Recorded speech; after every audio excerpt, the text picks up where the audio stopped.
My favorite book is Beloved by Toni Morrison. I had to read it for my 11th or 12th grade English class.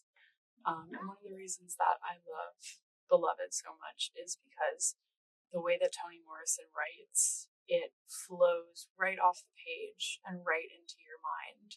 Every word that Toni writes is so chosen and deliberate, and so much of the story is conveyed in the words that she chooses, the ways in which they're written, dialects, language, differences. And Beloved is ultimately a story of family.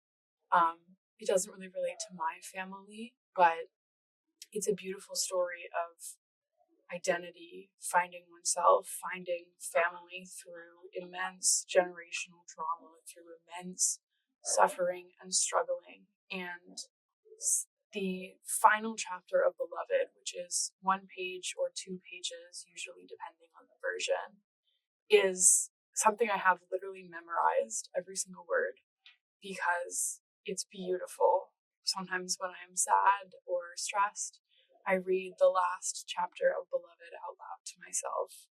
And the way that Morrison writes those words sticks with me through space and time so much more than any other book has.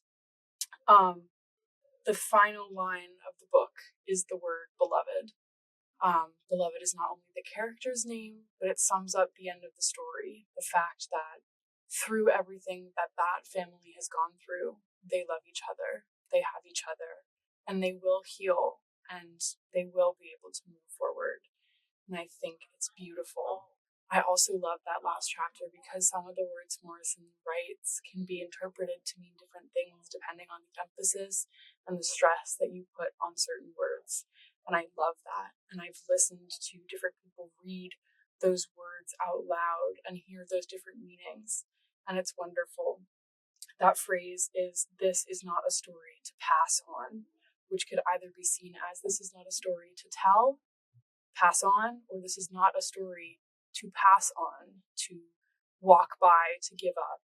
And I love that both of those messages have a theme and a place in the story. If you haven't read Beloved, I absolutely recommend that you read it. It is a life-changing story. The words in that book are unlike any other I've ever read. I love you, Toni Morrison. Thank you.